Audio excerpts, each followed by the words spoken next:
Mazmur 91.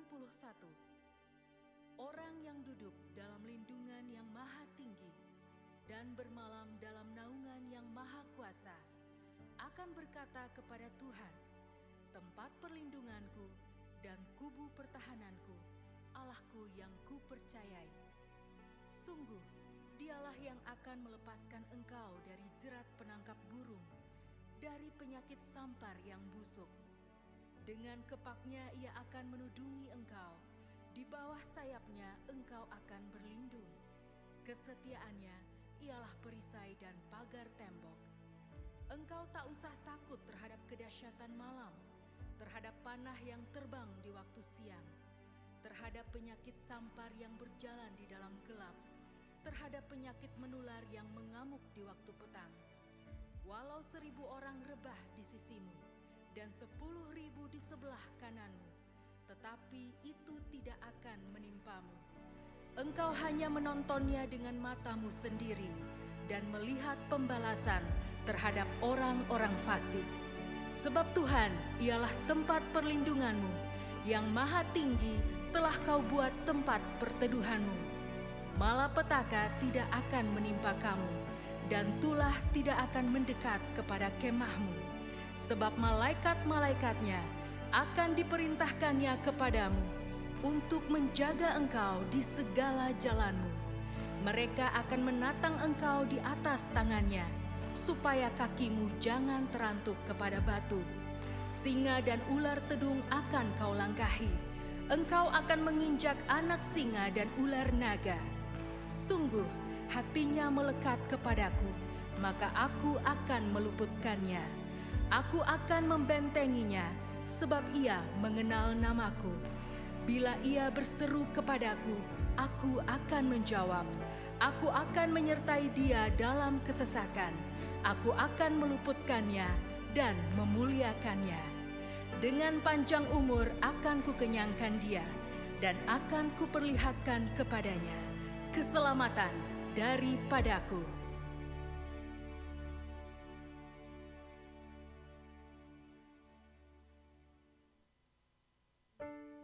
Pentakosta ketiga.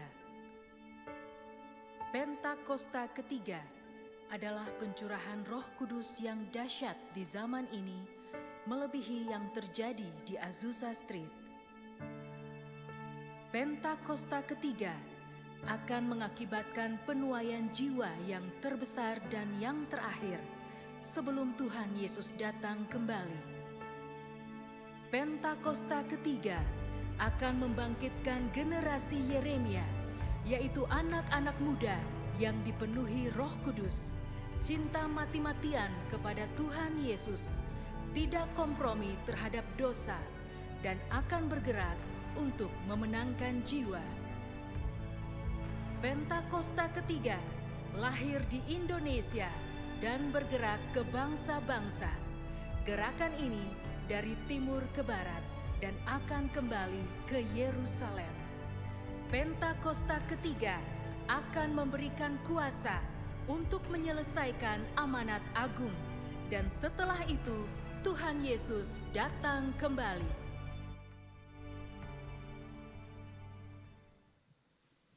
Terpujilah nama Tuhan. Shalom Bapak Ibu Shalom. Saudara. Haleluya. Saya melihat tangan yang berbahagia pada pagi hari ini. Berapa banyak yang siap untuk memuji, meninggikan Tuhan di tempat ini. Boleh lambaikan tangan dan saya undang bangkit berdiri. Berikan tepuk tangan yang terbaik bagi Tuhan. Sebab Tuhanlah sumber sukacita kita. Yang mau bersukacita katakan haleluya.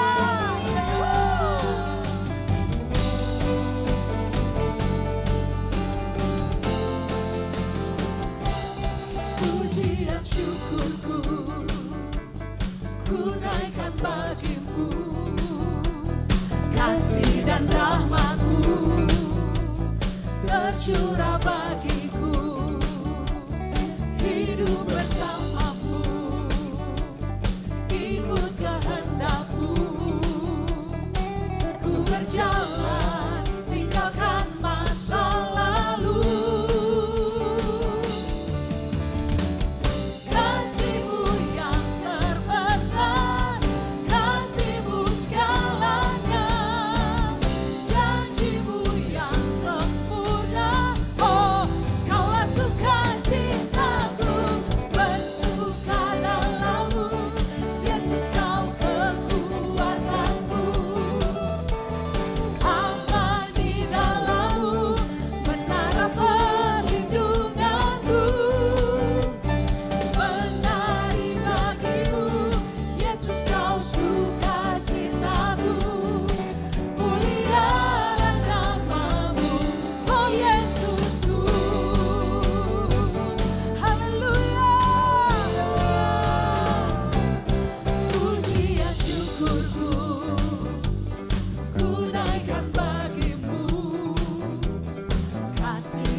hidupku,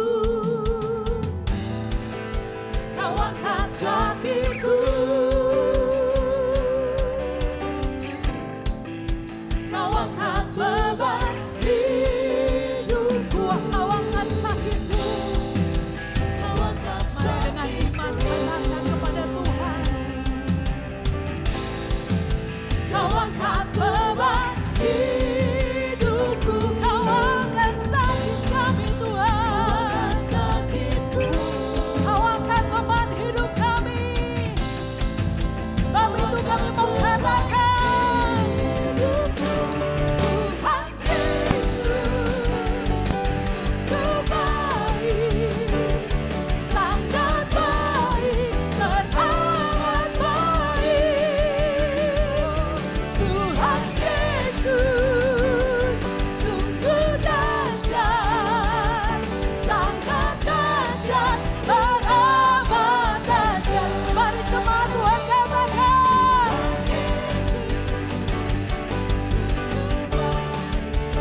haleluya, teramat baik.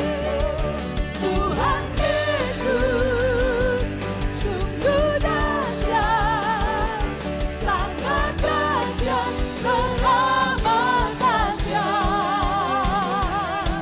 Engkau dahsyat dalam hidup kami Tuhan. Haleluya.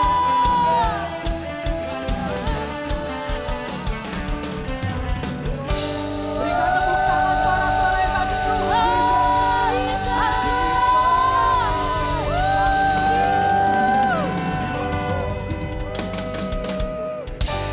Boleh sekali lagi angkat jempol, kita katakan kepada Tuhan, Tuhan Yesus, Sungguh baik, Kau baik Tuhan, sangat baik, Kau sangat baik dalam hidup kami.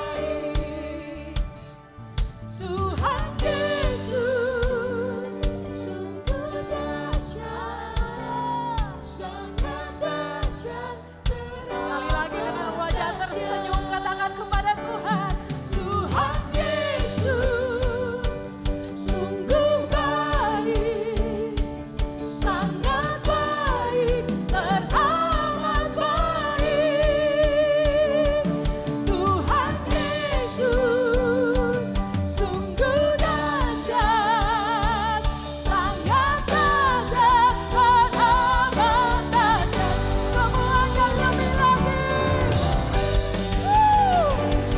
sungguh baik, Engkau baik, sangat baik, teramat baik.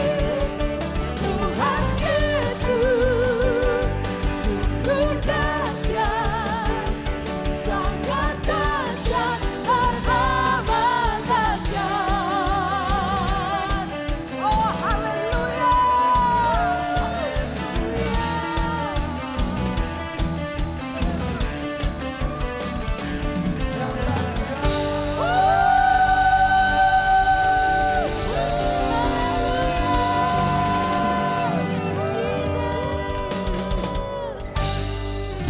Haleluya. Engkau dahsyat, Engkau ajaib dalam hidup kami Tuhan. Pagi hari ini Bapa, kami akan datang membawa korban syukur kami. Kami mau katakan bahwa kami mengasihi-Mu Tuhan. Biarlah mulut bibir kami senantiasa memuji-muji Engkau. Dan biarlah hidup kami menyukakan hati-Mu Tuhan. Mari angkat suaramu sembah Tuhan.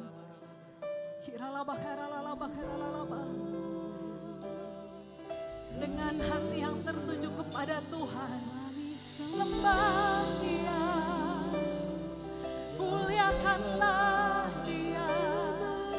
Haleluya. Oh,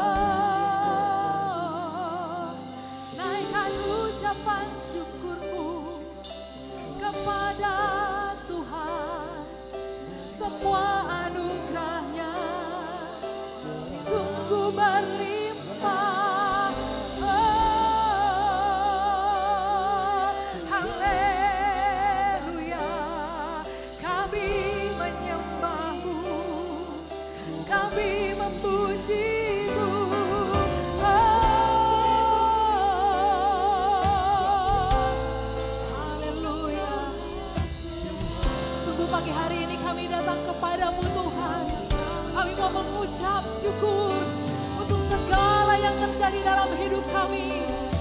rasakan kebaikan-Mu setiap hari dalam hidup kami Tuhan. Biarlah hidup kami hanya menyenangkan hati-Mu. Biarlah hidup kami berkenan di hadapan-Mu Tuhan. Ini kami anak-anak-Mu Tuhan, umat kesayangan-Mu. Kami datang menyembah-Mu, kami datang memuji-Mu Tuhan. Haleluya.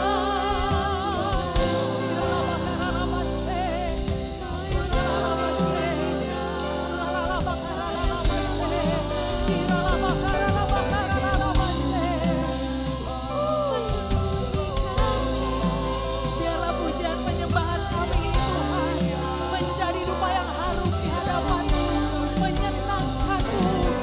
Oh haleluya.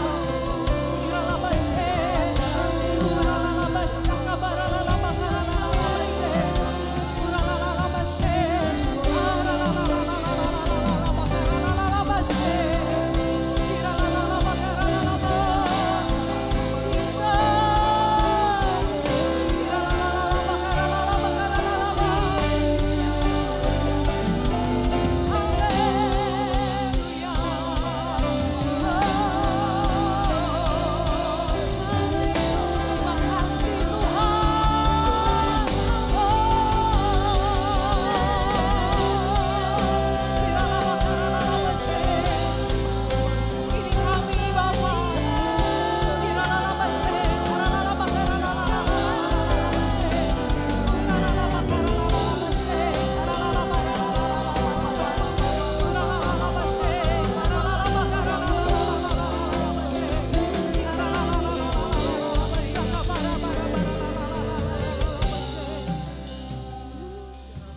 Biarlah setiap kali, setiap waktu Tuhan, kami hanya memuji, menyembah-Mu di dalam roh dan kebenaran.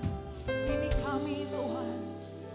Dalam hadirat Tuhan saya persilakan Bapak Ibu untuk duduk kembali. Biarlah setiap kami Tuhan menaikkan ucapan syukur kami dan menyenangkan hati-Mu.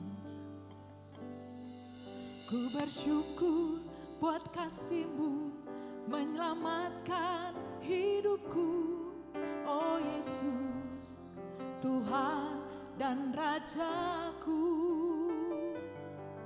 Dengan apa kan ku balas anugerah-Mu yang ajaib? Biarlah hidupku selalu menyenangkan hati-Mu.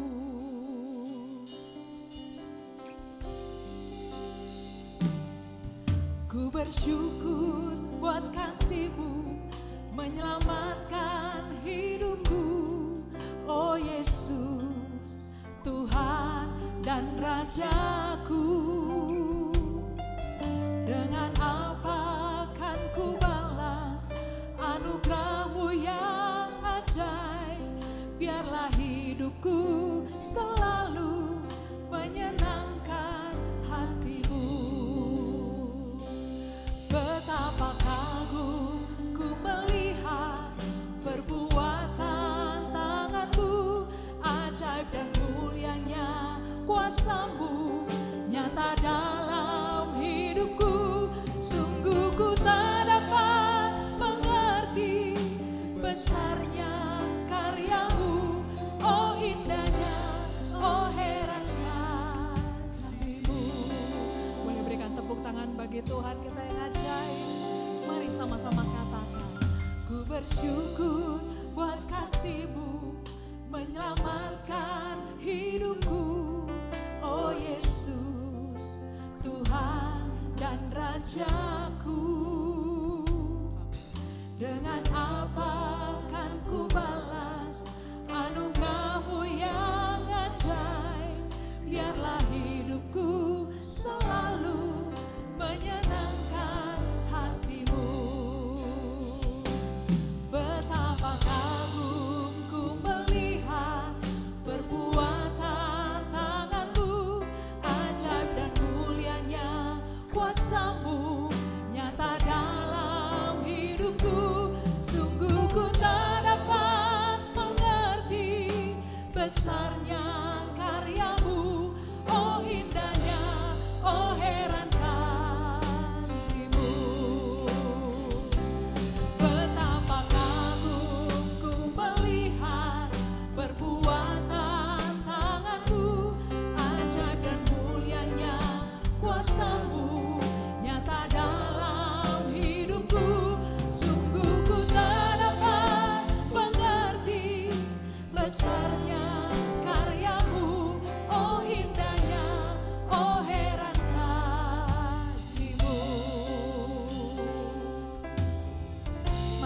Tuhan bersama dengan singer katakan, Buat kasih-Mu menyelamatkan hidup. Oh Yesus, Tuhan dan Rajaku. Dengan apa akan ku balas anugerah-Mu yang ajaib? Biarlah hidupku selalu menyenangkan hati-Mu.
perbuatan tangan-Mu, ajaib dan mulianya kuasa-Mu nyata dalam hidupku.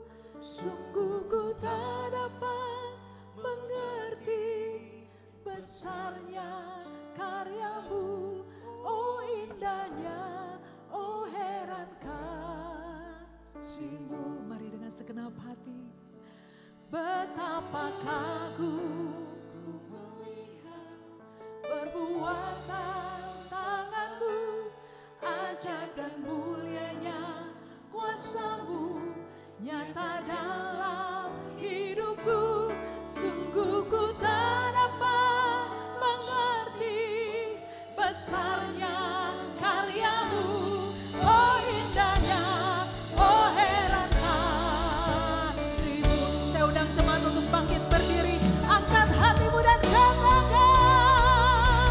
betapa kagum ku melihat perbuatan tangan-Mu, ajaib dan mulianya kuasa-Mu nyata dalam hidupku. Sungguh ku tak dapat mengerti besarnya karya-Mu. Oh indahnya, oh heran kasih-Mu.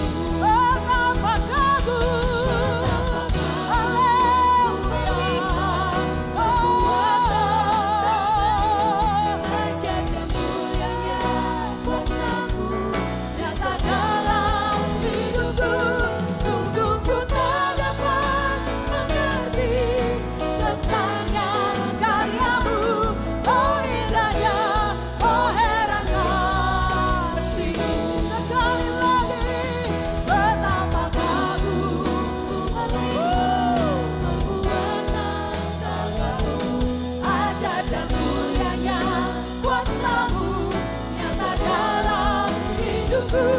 Sungguh ku tak dapat mengerti besarnya karya-Mu. Oh indahnya, oh heran ku nyanyi hosana, ku nyanyi hosana bagi Rajaku yang duduk di tahta. Aku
Bapa, kami bersyukur kebaikan Tuhan di dalam kehidupan kami hari ini.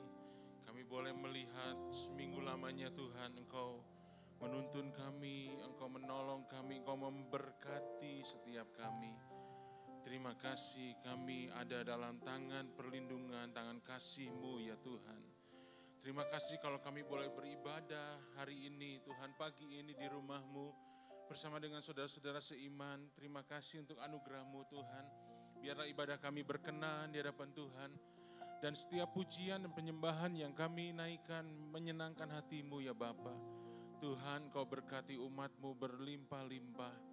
Kau juga memberkati hamba-hamba-Mu Tuhan yang sudah melayani berlimpah-limpah. Sekarang kami mau belajar kebenaran firman Tuhan. Kami percaya Roh Kudus sendiri yang akan mengajar dan berbicara kepada setiap kami. Tuhan, Engkau ajar kami untuk kami boleh mengerti dan kami boleh belajar melakukannya di dalam kehidupan kami. Urapi hamba-Mu dalam segala keterbatasan ini. Tuhan, kami siap menerima firman Tuhan di dalam nama Tuhan Yesus. Yang siap menerima firman Tuhan Yesus, sama-sama katakan amin. Amin. Haleluya. Silakan duduk Bapak Ibu yang diberkati Tuhan. Shalom, selamat pagi. Semua baik Bapak Ibu, puji Tuhan. Saya ingin sharing satu tema firman Tuhan, yaitu kemurahan, kesabaran, dan kelapangan hati Tuhan Yesus. Bapak Ibu, di dalam Alkitab Perjanjian Lama ada sebuah penyakit namanya kusta Bapak Ibu. Penyakit ini menyerang kulit dan syaraf yang secara perlahan-lahan menyebabkan kerusakan pada anggota tubuh. Nama lainnya adalah lepra. Bahkan pada kasus-kasus yang cukup berat, Bapak Ibu, ada orang yang kena sakit kusta ini bisa tiba-tiba jarinya putus. Daun telinganya tiba-tiba coplok. Apa itu coplok? Lepas gitu Bapak Ibu Saudara ya. Kemudian hidung bisa lepas. Dan Alkitab menyatakan bahwa penyakit ini tidak bisa diobati pada saat itu. Enggak ada satu tabib pun yang bisa mengobati kusta. Di kalangan orang Ibrani penyakit ini dianggap najis dan berbahaya karena dapat menular, sebab itu harus diasingkan dari masyarakat. Jadi mereka yang kena sakit kusta, Bapak Ibu Saudara, mereka enggak bisa tinggal lagi sama-sama keluarga. Mereka nggak bisa lagi tinggal di tengah kota. Mereka harus keluar dari kota dan tinggal di gua-gua. Pakai baju khusus, baju yang kotor yang menandakan bahwa dia sedang dalam keadaan najis. Dan kalau dia ketemu sama orang sehat, dia harus teriak, saya najis, saya najis, saya najis. Supaya orang itu tidak tersentuh oleh dia, Bapak Ibu Saudara. Dan orang-orang ini harus tinggal di gua-gua bersama-sama dengan orang-orang yang kusta lainnya. Dan orang Israel Bapak Ibu Saudara yang kena sakit kusta pada zaman itu, mereka merasa hidupnya sudah berakhir. Dunia mereka sudah runtuh Bapak Ibu. Kenapa? Cuma tinggal nunggu kematian. Nggak ada kesembuhan, nggak ada harapan apa-apa.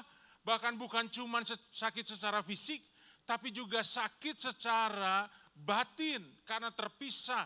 Harus dipisahkan dari keluarganya, harus keluar dari kota, dan seterusnya Bapak Ibu Saudara. Bukan tabib yang menyatakan sembuh, tapi imam yang menyatakan sembuh, dan itu harus dibuang dari tengah-tengah orang yang sehat. Kusta pada Perjanjian Lama adalah sebuah penyakit yang mematikan, dan orang yang kena berakhirlah hidupnya. Harapan sudah tidak ada lagi. Bapak Ibu, tapi kita bersyukur bahwa Alkitab kita tidak berhenti di Perjanjian Lama. Alkitab kita Bapak Ibu Saudara ada sebuah bagian yang baru, yaitu Perjanjian Baru. Nah mari kita lihat apa yang terjadi di Perjanjian Baru tentang kusta. Dalam Matius pasal 8 ayat 2 sampai 4. Ada sebuah peristiwa dikatakan maka datanglah seorang yang sakit kusta kepadanya. Kepada siapa? Kepada Tuhan Yesus. Dalam Perjanjian Lama enggak ada harapan untuk sembuh. Dalam Perjanjian Lama hidupnya sudah berakhir.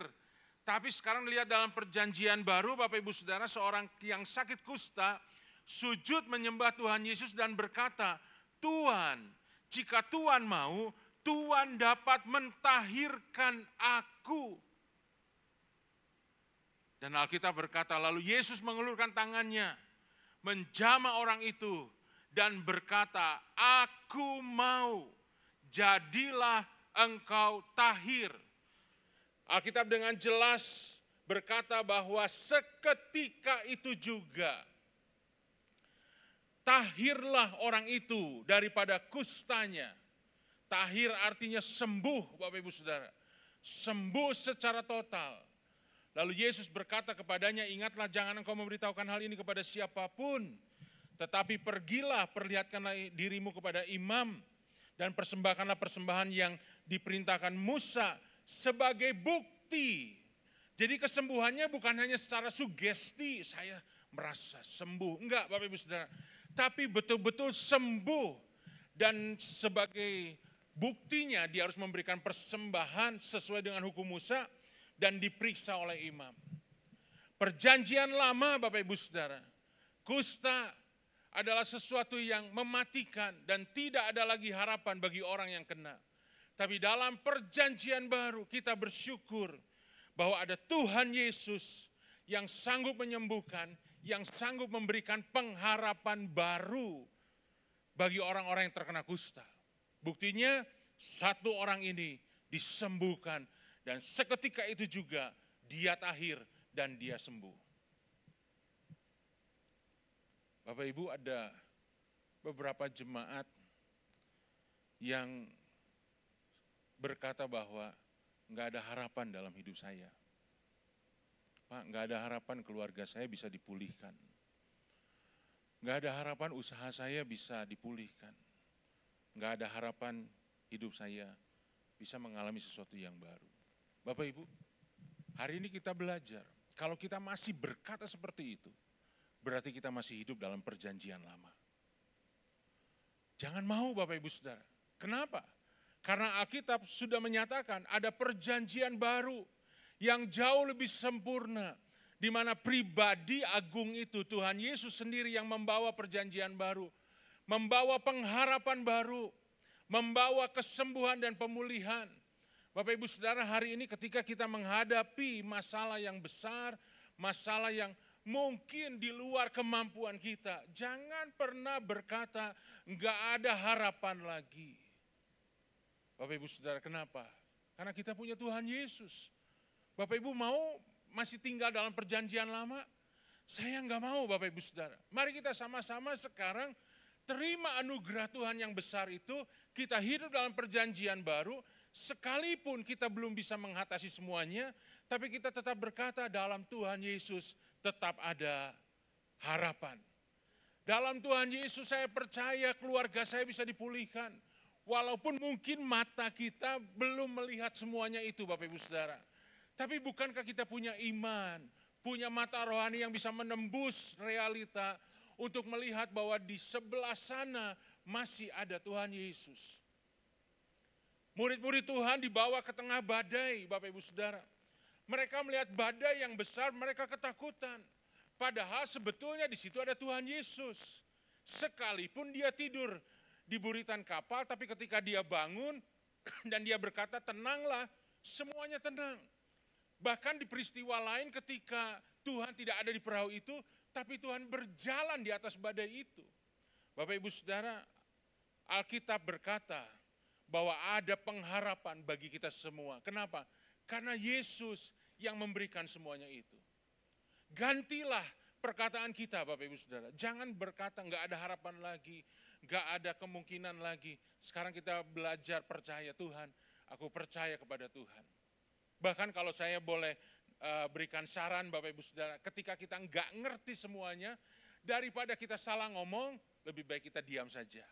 Berkata-kata dalam hati kepada Tuhan, minta tolong kepada Tuhan. Dan ketika Tuhan sudah memberikan kekuatan, barulah kita berkata-kata dengan iman. Amin Bapak Ibu.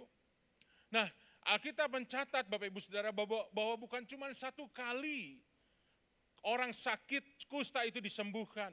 Dalam Lukas pasal 17, ayatnya yang ke-11 sampai dengan ke-19. Ini peristiwa yang kedua, di mana Alkitab berkata dalam perjalanannya ke Yerusalem, Yesus menyusur perbatasan Samaria dan Galilea. Ketika ia memasuki suatu desa, datanglah berapa orang? 10 orang kusta menemui dia. Tadi cuma 1, Yesus bisa sembuhkan. Ini 10 kali lipat. Apa Yesus bisa sembuhkan? Mari kita baca selanjutnya. Mereka tinggal berdiri agak jauh dan berteriak. Mereka nggak bisa dekat-dekat dengan Yesus karena hukum pada waktu itu. Mereka hanya bisa berteriak dan berkata, Yesus, Guru, kasihanilah kami. Bapak Ibu, saya bayangkan ketika Tuhan mendengar teriakan itu, Tuhan langsung berhenti dari berjalan. Dan kemudian dia cari sumber suara itu. Dan Alkitab berkata, lalu ia memandang mereka. Tuhan memandang, memperhatikan 10 orang kusta yang berteriak itu dan berkata, pergilah, perlihatkanlah dirimu kepada imam-imam. Dan sementara mereka di tengah jalan, mereka menjadi tahir. Alkitab berkata, Bapak Ibu Saudara, bahwa mereka di tengah jalan menjadi tahir. Berapa orang? 1 orang? 2 orang? Bukan. 10-10-nya jadi tahir. Kita melihat bahwa kuasa Tuhan tidak terbatas, Bapak Ibu. Dia tidak kesulitan dengan 1 orang, dia tidak kesulitan juga dengan 10 orang. Itu sebabnya Yesus betul-betul adalah pembawa pengharapan yang baru dalam hidup kita. Nah, sekarang ini Bapak Ibu Saudara kita lihat bahwa dalam peristiwa yang kedua ini ada perbedaan. Kalau yang tadi Alkitab berkata seketika itu juga orang itu sembuh. Dan ketika dia sudah sembuh, dia harus pergi kepada imam untuk dibuktikan kesembuhannya. Tetapi yang 10 ini enggak, Bapak Ibu Saudara. Tuhan cuma berkata, ayo pergilah, perlihatkanlah dirimu kepada imam. Belum sembuh, belum. Ketika mereka di tengah jalan, barulah sembuh. Bapak Ibu, dari sini kita bisa melihat bahwa ada 2 jenis pertolongan Tuhan. Pertolongan Tuhan, Bapak Ibu Saudara, yang pertama adalah yang seketika. Next slide. Dan pertolongan yang kedua adalah proses. Bapak Ibu kalau ditanya mau dapat pertolongan Tuhan yang mana? Yang seketika atau yang proses? Pasti semua pengennya yang seketika. Saya juga, Bapak Ibu Saudara. Hari ini kita berdoa, Tuhan, saya sakit Tuhan. Aduh, kata dokter begini diagnosisnya. Bapak Ibu, tiba-tiba kita merasakan ada sesuatu yang berbeda di tubuh kita. Ada sebuah aliran panas, Bapak Ibu Saudara. Dan kemudian kita ke dokter dan dokter berkata, loh kamu udah sembuh, semuanya udah hilang. Mau Bapak Ibu Saudara? Mau dong. Kita berdoa, Tuhan, saya besok harus bayar uang sekian. Dari mana uangnya Tuhan? Kita berdoa siang hari itu Bapak Ibu Saudara. Sorenya hanya beberapa jam kemudian ada orang yang telepon. Saya lupa belum bayar ya. Sekarang saya akan transfer semuanya. Padahal biasanya orang ini Bapak Ibu Saudara susah untuk bayar. Tapi hari itu Bapak Ibu Saudara dia bayar semuanya. Pas dengan apa yang kita butuhkan. Mau Bapak Ibu Saudara? Pasti mau dong Bapak Ibu Saudara. Tuhan, saya berdoa buat suami saya Tuhan. Aduh suami saya nggak jelas Tuhan. Tuhan bertanya, apanya yang nggak jelas? Pulangnya nggak jelas, perginya nggak jelas, sama siapa nggak jelas. Tuhan tolong.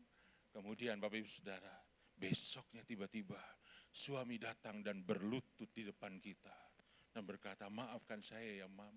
Selama ini Papa melakukan kesalahan, Papa mau bertobat. Ampuni Papa. Mau nggak Bapak Ibu Saudara? Pasti maulah, apalagi ibu-ibu berkata, puji Tuhan, kuasa Tuhan terjadi. Tapi pernahkah Bapak Ibu Saudara berdoa, Tuhan saya sakit. Tuhan saya butuh ini Tuhan. Tuhan saya berdoa untuk keluarga, buat pernikahan saya. Nggak ada jawaban Bapak Ibu. Besoknya kita berdoa lagi hal yang sama. Nggak ada jawaban. 1 minggu kita berdoa, nggak ada hasil apa-apa. 1 bulan kita berdoa, nggak ada hasil apa-apa. Mungkin kurang, harus ditambah dengan puasa. Kita mulai puasa, dari puasa Daniel. puasa Esther, sampai puasa Nebukadnezar kalau ada Bapak Ibu Saudara. Tapi rasanya tidak ada puasa Nebukadnezar. Kita berdoa puasa 1 bulan, 2 bulan, setengah tahun, 1 tahun, gak ada jawaban apa-apa. Bapak Ibu, mungkin banyak mulai berpikir, Tuhan gak sayang. Tapi hari ini kita belajar Bapak Ibu Saudara, bahwa ketika Tuhan memberikan jawaban doa secara proses, Tuhan juga memberikan sebuah iman yang bukan hanya menghasilkan kesembuhan, tapi juga menghasilkan keberanian. Kenapa Bapak Ibu Saudara lihat? 10 orang kusta ini gak boleh masuk ke kota. Padahal dia harus menemui imam, yang imam itu biasanya tinggal di kota. Karena bait suci ada di tengah kota. Imam-imam tinggalnya di bait suci. Mereka harus terobos kota Bapak Ibu Saudara untuk ketemu sama imam. Sementara mereka belum sembuh. Mungkin mereka akan ditahan oleh penjaga pintu gerbang kota. Atau mungkin ada orang yang sudah mulai ambil batu. Kamu kan kusta, kenapa masuk kota? Bisa dilempari batu. Bapak Ibu Saudara, tapi mereka, Alkitab berkata mereka terus berjalan menemui imam. Bapak Ibu percayalah, ketika Tuhan tidak menjawab doa kita seketika, maka Tuhan akan memberikan iman yang akan menghasilkan keberanian kita untuk berjalan sampai kita melihat pertolongan Tuhan. Saya percaya Bapak Ibu, mungkin kalau Bapak Ibu datang tempat ini dengan masalah, kita berdoa bersama-sama, pulang juga masalahnya belum selesai. Mungkin bisa terjadi seperti itu. Tetapi masalahnya Bapak Ibu Saudara, walaupun belum bisa kita selesaikan, tapi Tuhan memberikan iman yang memberikan keberanian, kekuatan untuk terus bertekun menghadapi semuanya itu. Nah pertanyaannya begini Bapak Ibu, seketika atau proses, siapa yang menentukan? Next slide. Kalau Bapak Ibu Saudara yang menentukan, maka kita akan pilihnya pasti seketika. Masalahnya Bapak Ibu, yang menentukan adalah Tuhan Yesus, betul nggak? Yang menentukan, dia berkata seketika itu juga tahir. Yang menentukan bahwa orang ini harus pergi dulu, itu Tuhan Yesus. Kenapa? Karena dia Tuhan. Bapak Ibu Saudara, Yesus bukan hanya sekedar penyembuh. Yesus bukan hanya sekedar pemberi harapan baru. Tapi hari ini kita belajar bahwa Yesus juga adalah Tuhan. Saya berikan analogi ini Bapak Ibu. Bapak Ibu punya pembantu rumah tangga di rumah. Sekarang namanya bagus ART, asisten rumah tangga. Coba bayangkan ada seorang pembantu rumah tangga lagi ngepel di rumah. Bapak-bapak keluar dari kamar baru bangun pagi dan berkata sama pembantu rumahnya, Mbak tolong buatkan saya kopi. Apa yang terfikir yang diharapkan oleh bapak-bapak ketika meminta pembantu rumah tangga membuatkan kopi? Maka kita berharap bahwa pembantu itu akan taruh alat pelnya sebentar, kemudian dia akan berkata, baik Pak, dan dia pergi ke dapur, cuci tangan, buatkan kopi, bawa kopi itu ke depan kita, dan kemudian dia berkata, silahkan Pak, nikmati kopi ini, kemudian dia pergi lagi, dan dia ngepel lagi. Betul nggak Bapak Ibu Saudara? Coba bayangkan kalau ada pembantu rumah tangga, ketika tuannya berkata, Mbak tolong bikinkan kopi. Pembantu rumah tangga itu mendelik dan berkata, Bapak nggak tahu kalau saya lagi sibuk? Bapak nggak lihat kalau saya lagi sibuk? Ini juga kan kerjaan, kalau nggak beres, nanti Bapak sendiri yang marah, Ibu marah sama saya. Jadi tolong sabar ya Pak, sabar di situ. Saya akan selesaikan dulu pel ini, nanti kalau sudah selesai, saya akan buatkan kopi buat Bapak. Jadi tunggu di situ dengan sabar, jangan macam-macam. Kira-kira kalau ada pembantu yang kayak gitu, gimana Bapak Ibu? Wih luar biasa ini, pembantu penuh dengan karisma. Nggak akan Bapak Ibu Saudara. Bapaknya akan panggil istrinya dan berkata, udah kasih gajinya yang bulan ini, udah suruh pulang saja. Bapak Ibu, apa yang diharapkan dari seorang pembantu rumah tangga? Dia nurut, dia taat, dia tidak mementingkan dirinya sendiri. Nah, kalau saya bawa analogi ini Bapak Ibu Saudara, sangat disayangkan. Ada beberapa orang percaya, orang Kristen, yang menjadikan Yesus seperti itu. Tuhan, saya punya masalah. Tuhan Yesus, tolong saya, bereskan masalah ini Tuhan. Lalu Tuhan berkata, sebentar ya, belum waktunya. Karena aku punya rencana untuk engkau buat di dalam masalah itu. Aku sedang mempersiapkan sesuatu yang besar. Ketika engkau berhasil mengatasi semuanya itu, maka engkau akan menerimanya. Gak bisa Tuhan, gak bisa. Pokoknya Tuhan harus jawab sekarang juga. Tuhan, ini suami saya begini, ini istri saya begini, ini orang tua saya begini. Tuhan Yesus tolong, ubah dia. Kalau perlu suami saya, kasih sakit dikit lah. Kalau perlu ketabrak mobil sedikit. Biar dia sadar bahwa dia salah. Dan dia bertobat. Lalu Tuhan berkata, bukan begitu. Kamu harus belajar mengampuni dia. Menerima dia, mendoakan dia, mengasihi dia. Gak bisa Tuhan. Bapak Ibu Saudara, pertanyaannya siapa pembantu dan siapa Tuhan? Tuhan itu adalah Tuhan di atas segala Tuhan. Tuhan itu adalah seseorang yang harus kita hormati, dengar perintahnya, dengar kemauannya, dan kita harus taat. Sekarang siapa yang Tuhan, Bapak Ibu Saudara? Maaf, seringkali orang Kristen yang jadi Tuhan, Tuhan jadi ART. Sampai Tuhan mungkin berkata, iya saya akan jawab doamu, jangan nangis, jangan tinggalkan aku. Padahal Tuhan gak pernah begitu Bapak Ibu. Karena beberapa kali ketika ada yang berkata, Pak Tuhan gak jawab doa saya. Tuhan gak mengasihi saya. Lalu kita ngobrol sebentar dan saya mendapati Bapak Ibu bahwa Tuhan sebetulnya sudah menjawab doanya. Hanya bukan dengan apa yang dia mau. Bukan dengan waktu yang dia mau. Tuhan punya waktu sendiri, Tuhan punya cara sendiri. Hari ini Bapak Ibu Saudara, Alkitab mengajar kita, percayalah dia bahwa dia adalah Tuhan. Artinya apa? Dia yang sanggup menentukan semua yang terbaik dalam hidup kita. Gak semua Bapak Ibu Saudara yang kita pikirkan yang terbaik, itu adalah yang terbaik. Waktu saya masih kuliah Bapak Ibu Saudara, masih muda. Sekarang memang masih muda, dulu lebih muda lagi Bapak Ibu. Kami berdoa buat papa keras. Sampai Alkitab pernah dibanting di depan saya Bapak Ibu. Ya karena kesalahan saya juga sih. Tapi kami berdoa Tuhan tolong papa supaya bisa bertobat. Apa yang terjadi Bapak Ibu ketika kami berdoa seperti itu? Ternyata usaha papa yang tadinya maju, besar dari kecil semakin besar. Tiba-tiba bangkrut Bapak Ibu Saudara. Karena ada kesalahan terlalu mempercayai orang di bawahnya. Sampai akhirnya habis semuanya. Hampir disita oleh bank. Bapak Ibu Saudara, waktu itu saya nggak bisa kuliah. Hampir nggak bisa selesaikan kuliah sampai harus bekerja. Dan kemudian ya puji Tuhan, Tuhan menolong saya. Waktu itu Bapak Ibu Saudara saya bertanya sama Tuhan, loh Tuhan kita kan berdoa supaya Papa bertobat. Tapi kenapa Papa jadi bangkrut?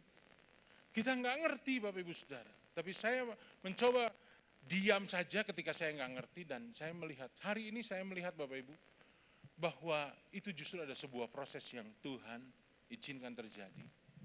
Supaya Papa saya akhirnya hatinya dihancurkan, dilembutkan. Dan dia mau terima Tuhan Bapak Ibu. Dan kemudian dia bergereja. Dan dia bahkan melayani sampai dia sakit gak bisa melayani lagi. Dan 8 tahun yang lalu dipanggil pulang sama Tuhan. Dia siap dan dia berkata Papa siap menghadap Tuhan. Dan semua berkat dari Gunung Kawi, dari penyembahan berhala, Tuhan ganti semua dengan berkat sorgawi Bapak Ibu Saudara. Itu sesuatu yang gak pernah saya bisa pikirkan. Yang gak pernah yang saya tahu yang terbaik adalah Papa bertobat itu saja. Tapi ternyata di hadapan Tuhan yang terbaik justru Papa bukan cuma bertobat, justru jadi seorang pelayan Tuhan sampai akhir hidupnya. Bahkan semua berkat penyembahan berhala itu diganti. Bapak Ibu, Tuhan Yesus curhat dalam hidupnya. Dia berkata, mengapa kamu berseru kepadaku Tuhan, Tuhan, padahal kamu tidak melakukan apa yang aku katakan. Hari ini Bapak Ibu, kita percaya Yesus adalah penyembuh, iya. Kita percaya Yesus membawa pengharapan yang baru, iya. Tapi jangan lupa juga, Yesus adalah Tuhan. Jadikan dia Tuhan, bukan pembantu kita. Kitalah hambanya, dialah Tuhan. Bagian yang ketiga Bapak Ibu Saudara, mari kita lihat. Berikutnya dalam ayat Lukas 17 ayat 11-19 kita akan lihat seorang dari mereka ketika melihat bahwa ia telah sembuh, kembali sambil memuliakan Allah dengan suara nyaring. Lalu tersungkur di depan kaki Yesus dan mengucap syukur kepadanya. Orang itu adalah seorang Samaria. Kenapa Alkitab harus menuliskan dia seorang Samaria? Samaria adalah orang yang dibuang karena hasil kawin campur antara orang Israel dengan orang bukan Israel. Sehingga tidak dianggap sebagai bangsa pilihan, orang yang terbuang. Tapi orang yang terbuang ini justru yang kembali kepada Tuhan Yesus, sujud menyembah dan mengucap syukur kepada Tuhan. Dan Yesus berkata, bukankah ke-10 orang tadinya semuanya telah menjadi tahir? Di manakah yang 9 orang itu? Tidak adakah di antara mereka yang kembali untuk memuliakan Allah selain daripada orang asing ini? Lalu ia berkata kepada orang itu, berdirilah dan pergilah, imanmu telah menyelamatkan engkau. Dari 10 orang itu Bapak Ibu Saudara, hanya 1 orang Samaria ini yang kembali. Dan hanya 1 orang ini yang mendengar Yesus berkata, imanmu telah menyelamatkan engkau. Dia tidak hanya terima kesembuhan dari kustanya, tapi dia juga terima keselamatan yang sejati dalam kekekalan. Bapak Ibu Saudara, ada banyak orang Kristen puas cuman hanya mengejar Yesus menyembuhkan. Aduh, kalau lagi sakit apapun mau dilakukan. Bayar semahal apapun mau Bapak Ibu Saudara. Kalau lagi butuh sama Tuhan, kejar Tuhan. Tapi Bapak Ibu Saudara, hari ini kita belajar, Alkitab mengajar kita. Jangan cuma puas sampai kesembuhan dan pemulihan. Tetapi Bapak Ibu Saudara, kita harus terus kejar Yesus. Kenapa? Hari ini Bapak Ibu, kusta bukan lagi penyakit yang tidak bisa disembuhkan. Kusta bisa disembuhkan. Medis sudah menemukan obatnya. Orang yang kena lepra bisa disembuhkan hari ini. Tapi ada satu kusta yang tidak bisa disembuhkan oleh dokter manapun. Namanya kusta rohani, yaitu dosa. Pak, kenapa berbicara lagi soal dosa? Bukankah Yesus sudah menanggung dosa kita? Betul Bapak Ibu Saudara. Tapi hari-hari ini saya melihat bahwa banyak orang percaya meremehkan dosa ini Bapak Ibu Saudara.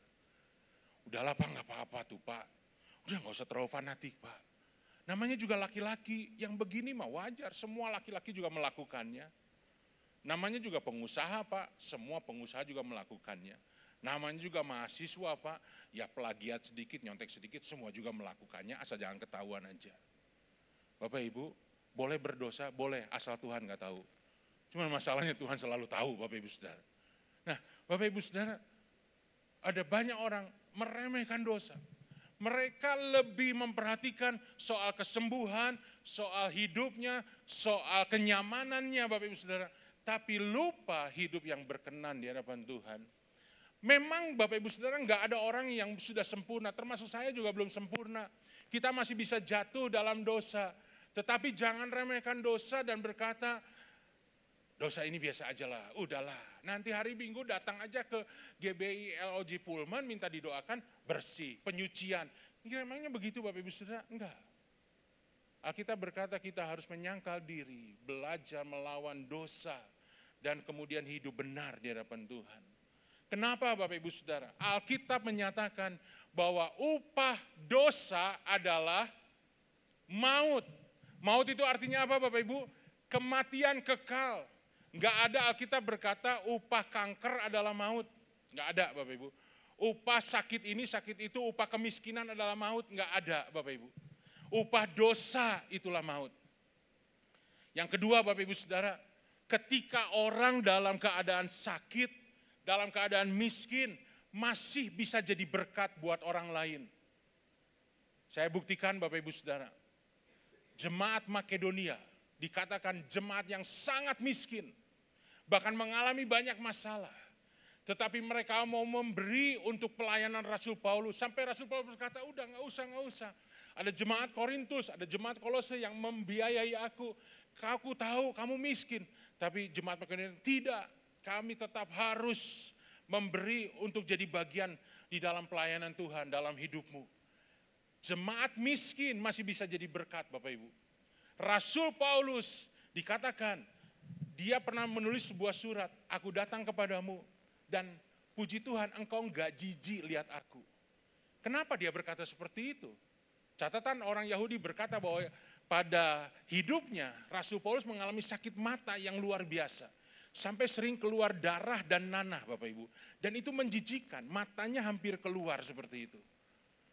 Tapi dia berkata, puji Tuhan kamu enggak jijik terhadap aku. Di tengah sakitnya, Rasul Paulus bisa menyelesaikan 3 misi mengelilingi dunia memberitakan Injil. Bapak Ibu, saya pernah baca sebuah artikel yang terjadi hari-hari ini. Seorang ibu kena kanker, habis rambutnya, semuanya dia harus diobati, kemo, Bapak Ibu, habis semuanya. Tapi dia pergi ke satu gereja, ke tempat gereja dan dia berkata, Yesus baik. Dia melayani banyak orang. Di tengah sakit, di tengah kemiskinan, Bapak Ibu masih bisa jadi berkat buat orang. Tapi di tengah kita hidup berdosa, bisa jadi berkat. Bapak Ibu datang ke kul dan berkata, puji Tuhan, saya selingkuh dan gak ketahuan sama istri. Tuhan baik. Bisa begitu Bapak Ibu Saudara? Gak akan ada yang mau begitu. Di dalam dosa kita gak pernah bisa jadi berkat. Bapak Ibu Saudara, salib Yesus membuat kita aman dari dosa. Tapi salib Yesus tidak pernah membuat kita aman dengan dosa. Hati-hati Bapak Ibu. Dari dosa kita aman karena ketika kita bertobat dengan sungguh-sungguh kita diampuni. Tapi bukan membuat kita aman dengan dosa. Kalau Bapak Ibu Saudara hari ini ada perasaan bersalah dalam hati, jangan selesaikan dengan alasan dan dalih. Ini mah karena istri saya yang begini, makanya saya berbuat begini. Ini mah karena kehidupan seperti ini, situasinya begini, makanya saya berbuat begini. Jangan Bapak Ibu Saudara, selesaikan perasaan bersalah dengan alasan atau dalih. Selesaikan perasaan bersalah kita, karena itu dari Tuhan, dari Roh Kudus. Dengan pertobatan yang sungguh-sungguh di hadapan Tuhan. Dan ketika kita bertobat, Tuhan mengampuni dosa kita. Tuhan angkat perasaan bersalah itu dan Tuhan gantikan dengan damai sejahtera yang sejati. Karena hubungan kita sudah benar dengan Tuhan. Bapak Ibu Saudara jangan remehkan. Kenapa? 1 Korintus 15 ayat yang ketiga Alkitab berkata, sebab yang sangat penting telah kusampaikan kepadamu, yaitu apa yang telah kuterima sendiri ialah bahwa Yesus Kristus telah mati karena dosa-dosa kita. Betul Yesus menanggung dosa kita di kayu salib. Tapi Paulus berkata, ini yang sangat penting, bukan penyakit Bapak Ibu Saudara, tapi dosa kita. Penyakit itu selesai ketika kita meninggal. Kalau sudah orang meninggal ya sudah selesai penyakitnya. Kemiskinan, kesulitan selesai ketika kita dipanggil pulang. Tapi dosa yang kita tidak pernah bereskan di hadapan Tuhan, itu akan menyertai kita terus sampai kekekalan. Mau berhadapan dengan Tuhan? Bapak Ibu Saudara di penghakiman, dengan berdiri dengan dosa-dosa kita, saya berharap jemaat tempat ini menyadari Yesus mati karena dosa-dosa kita. Dan saya tutup dengan Roma 2 ayat yang keempat yang menjadi tema kita pada pagi hari ini. Imam musik boleh mempersiapkan diri. Maukah engkau menganggap sepi kekayaan kemurahannya, kesabarannya, dan kelapangan hatinya? Tidakkah engkau tahu bahwa maksud kemurahan Allah ialah menuntun engkau kepada pertobatan. Kalau hari ini Bapak Ibu Saudara masih bisa bangun pagi, kita masih diberikan kehidupan, itulah kemurahan Tuhan. Dan kemurahan Tuhan itu adalah menuntun kita kepada pertobatan. Gak ada yang sempurna, saya juga harus seperti ini Bapak Ibu. Mari kita selesaikan hidup kita dengan cara bertobat yang sungguh-sungguh di hadapan Tuhan. Jangan berdalih lagi, jangan beralasan, jangan menyalahkan siapapun Bapak Ibu. Tapi kita datang sama Tuhan dengan kerendahan hati. Tuhan, saya ingin dapatkan iman. Bukan hanya untuk kesembuhan, bukan hanya untuk pemulihan, tapi juga keselamatan yang kekal di dalam hidup saya. Mari kita berdoa di hadapan Tuhan. Haleluya.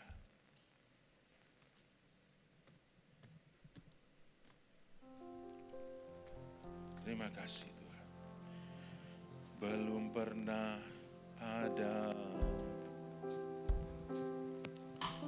kasih di dunia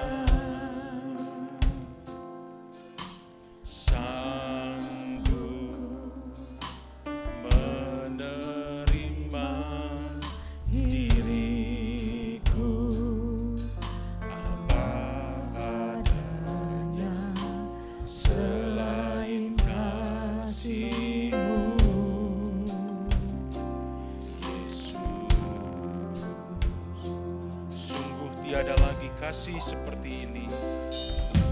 Sungguh tiada lagi kasih seperti ini, sanggup mengubahkan hidupku menjadi baru. Selain kasih-Mu, Yesus.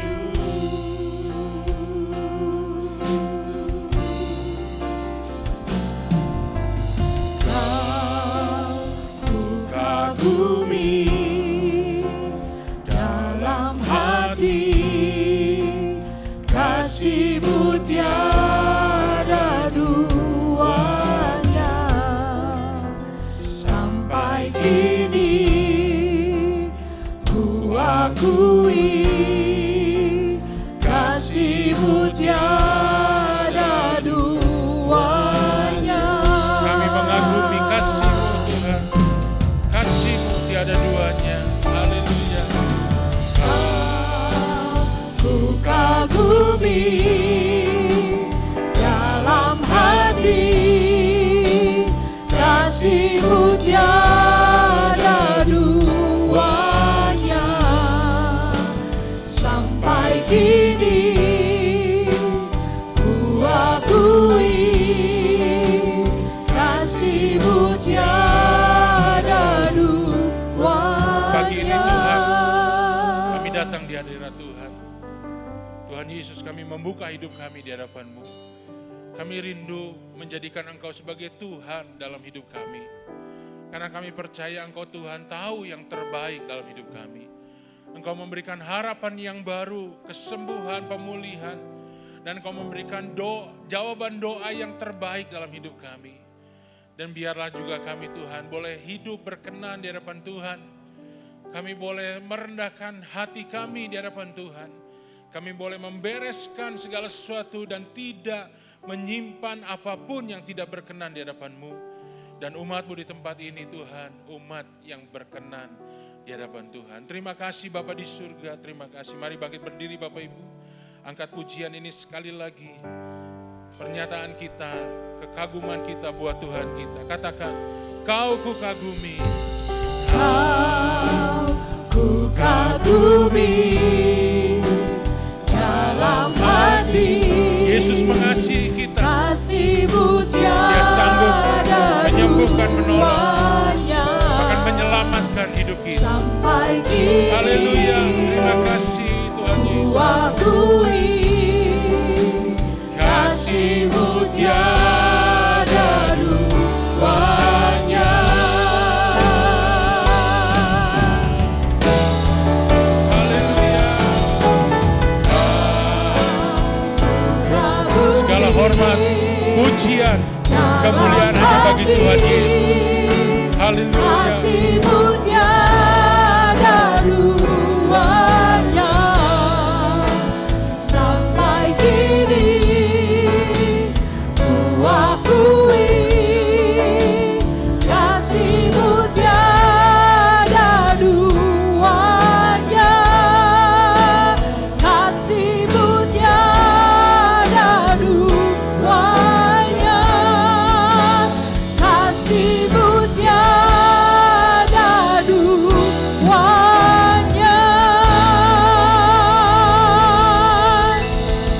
Haleluya. Sungguh kasih-Mu berlimpah-limpah dalam kami Tuhan.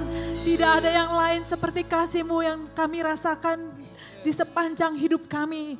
Terima kasih Bapa untuk anugerah-Mu, untuk kasih-Mu yang sempurna dalam hidup kami. Bapa, pagi hari ini kami akan datang membawa persembahan syukur kami kepadamu. Biarlah kiranya itu menjadi persembahan yang kudus di hadapan-Mu Tuhan. Engkau yang menyempurnakan, Engkau yang memberkati kami lebih dan lebih lagi Tuhan. Dan Engkau juga yang menaruh hati yang bersuka cita pada saat kami memberi. Terima kasih Bapa, dalam nama Tuhan Yesus sama-sama katakan Amin, haleluya. Silakan duduk kembali Bapak Ibu Saudara. Kini kita akan membawa persembahan syukur kita kepada Tuhan. Bapak Ibu dapat memberikannya melalui kantong-kantong yang diedarkan atau melalui QRIS yang ada di kursi, belakang kursi. Selama persembahan dijalankan kita akan menyimak beberapa pengumuman multimedia, kami persilakan.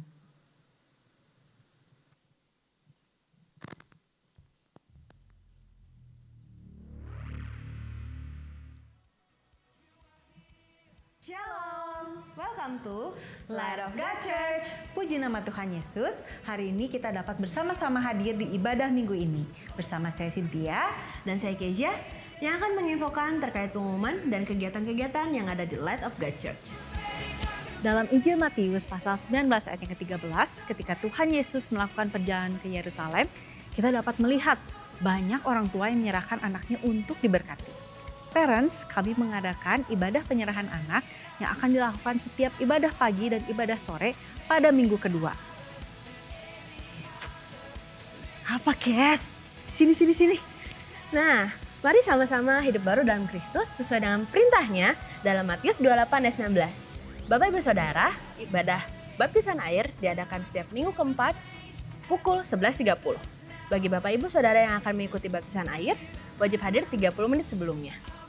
Untuk informasi lebih lanjut, Bapak Saudara dapat menghubungi kontak person yang tertera pada layar. Mari bergabung bersama dalam keluarga rohani di dalam Community of Love atau KUL. Dengan memiliki keluarga rohani, kita tentunya dapat saling menguatkan, baik dalam segi iman maupun kehidupan. Mari sama-sama kita saksikan testimoni dari saudara-saudari kita yang sudah tergabung di dalam KUL. Di dalam keluarga KUL ini saya mendapatkan sesuatu yang sangat baik sehingga menjadi dampak juga buat keluarga dan intim dengan Tuhan. Tuhan Yesus memberkati. Yang saya dapetin dari KUL ini, saya bisa mendapatkan banyak teman-teman dan sahabat-sahabat yang bisa membangun iman saya. God bless you. Selama saya ikut KUL, banyak sekali perubahan yang saya dapatkan dari negatif menjadi positif, semua itu karena berkat Tuhan. So, jangan lupa ikut KUL. God bless. Bapak Ibu Saudara, LUG Church memiliki beberapa komunitas KUL. Untuk info tempat dan waktu dapat dilihat sebagai berikut.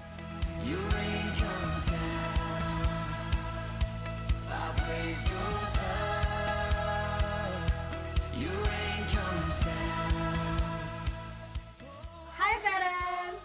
Ibadah sekolah minggu disediakan untuk umur toddler hingga kelas 3 SD. Ibadah ini diadakan setiap minggu pada pukul 9.30 dan 16.30. Nah, untuk anak-anak dari kelas 4 SD hingga 3 SMP bisa ikut ibadah Light Teens. Ibadah ini hanya diadakan satu kali saja ya, di pukul 9.30 pagi. See you adik-adik! Ruangan nursery bisa digunakan oleh para ibu dengan balita selama kegiatan ibadah berlangsung. Ruangan nursery ini berada tepat di depan ruang VIP. Hampirilah tata Allah setiap saat dan setiap waktu agar terobosan-terobosan baru terjadi dalam kehidupan kita. Bapak Ibu Saudara, Light of God Church sangat memfasilitasi adanya mesbah doa. Mari bergabung bersama-sama dalam menara doa 24/7 yang saat ini diadakan secara berkala. Jangan lupa ya, setiap hari Kamis bakal ada menara doa on fire yang akan diadakan pukul 18.30 di LOG Main Hall. Mari upgrade diri dengan mengikuti acara Elevate yang akan diadakan pada hari Jumat 3 Oktober 2025. Acara ini akan diadakan di LOG Church dan langsung mendatangkan Pastor Juan Mogi dengan tema How to Live Under Pressure. Untuk informasi pendaftaran, Bapak Ibu Saudara dapat menghubungi booth yang ada di depan ruangan main hall. Menarik kan kegiatan yang ada di LOG? Untuk informasi lebih lanjut, Bapak Ibu Saudara dapat melihatnya pada Instagram LOG dan QR Code yang tertera pada layar. Mari bergabung dalam kegiatan-kegiatan yang ada dan mengambil bagian dalam pelayanan untuk Tuhan Yesus Kristus. Saya Cynthia. Saya Kezia. God bless you all.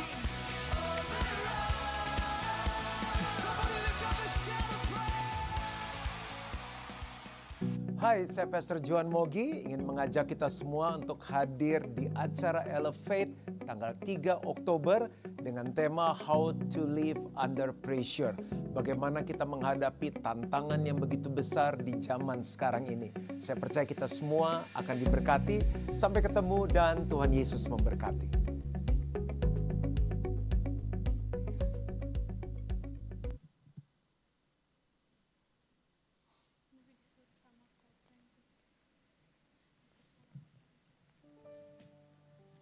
Shalom Bapak Saudara semua.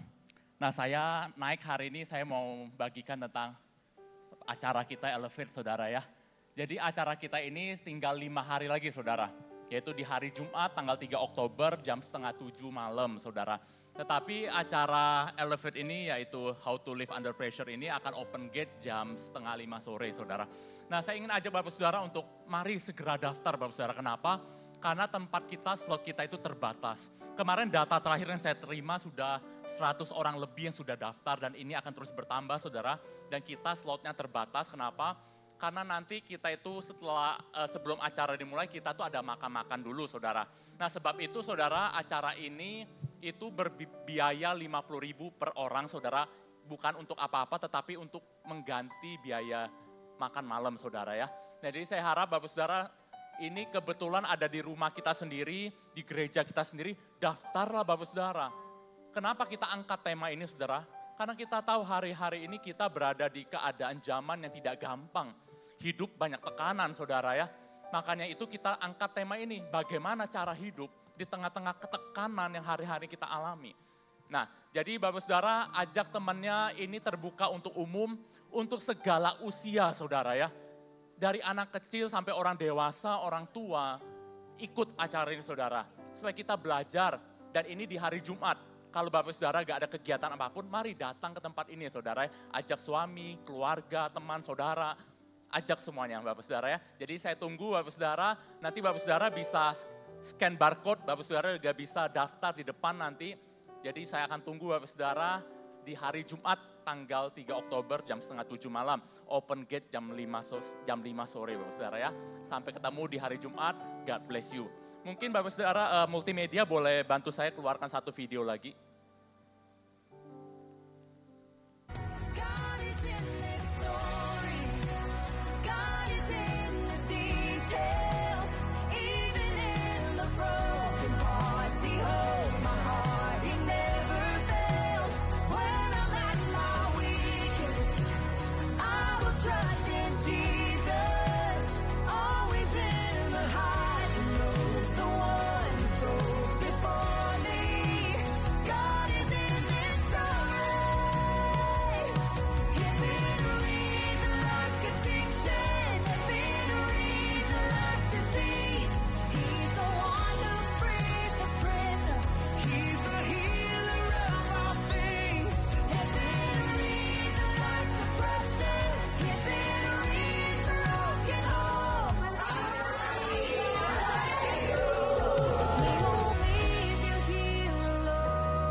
Shalom saudara-saudara semua, tadi adalah kegiatan dari Kulnya Cimahi Faith untuk kunjungan ke Panti Asuhan Pelangi di Marga Asih. Jadi dari Kul kita coba bergerak supaya cuman jangan di komunitas terbatas saja, tapi kita juga menjangkau ke orang-orang yang memang membutuhkan. Dari Pak Boni sendiri itu menggerakkan supaya melalui Kul kita juga bisa menabur baik kepada komunitas-komunitas yang istilahnya mungkin manusia gerobak atau yang mungkin kita kayaknya dari gereja aja nggak bisa menjangkau ke mereka, tapi melalui Kul baik itu melalui dana ataupun barang ataupun bahan pokok itu bisa dibantu disalurkan kepada mereka-mereka yang membutuhkan. Jadi kalau misalnya ada di antara saudara-saudara semua yang tergerak hatinya bisa hubungi Julius di depan nanti pada saat fellowship gimana caranya supaya bisa membantu berbagi kasih. Kita namanya programnya adalah Care and Share. Jadi kita mau care juga tapi kita juga share. Kita mau sambut saudara-saudara kita yang baru pertama kali hadir dan bukan pindahan dari GBI yang lain. Boleh angkat tangannya, silakan. Tadi saya lihat di belakang mungkin yang baru pertama kali dilihat. Tapi baru Bu? Ada yang baru pertama kali datang? Selamat datang di GBI Light of God dan kita harapkan nanti ke depannya bisa beribadah lagi di GBI Light of God ini. Kemudian seperti biasa jangan langsung pulang, coba saling mengenal sesama jemaat, juga dengan pengerjanya, juga kegiatan di gereja ini. Yang pasti menara doa tadi sudah disebutkan 24 jam, itu udah mulai dari Senin sampai ke Sabtu, dan itu mulai dari 6 jam sampai 12 jam. Nah itu silakan untuk bergabung. Dan kita akan bangkit berdiri dan kita akan tutup dengan doa.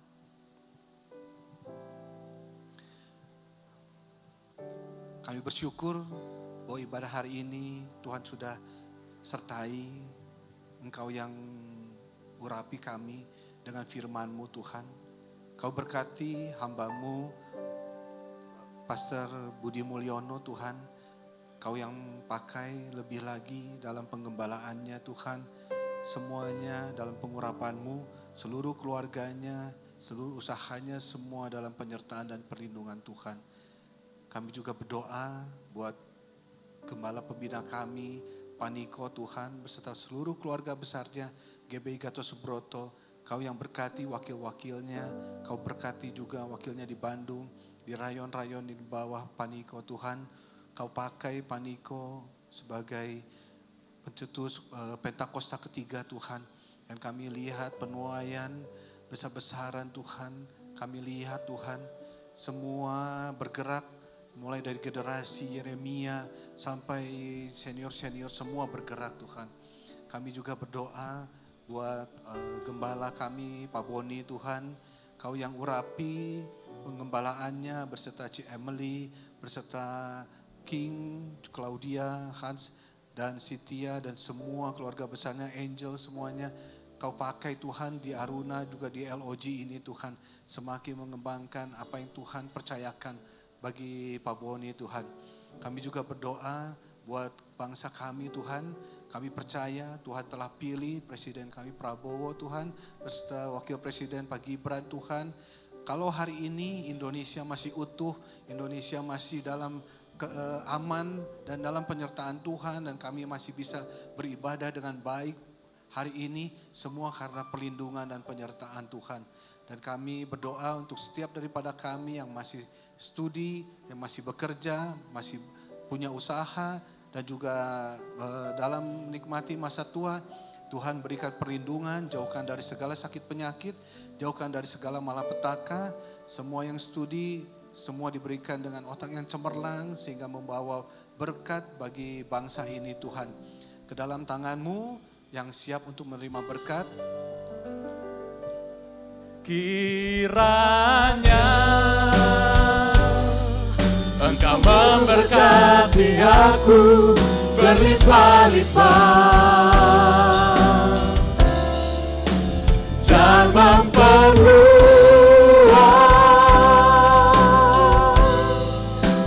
daerahku.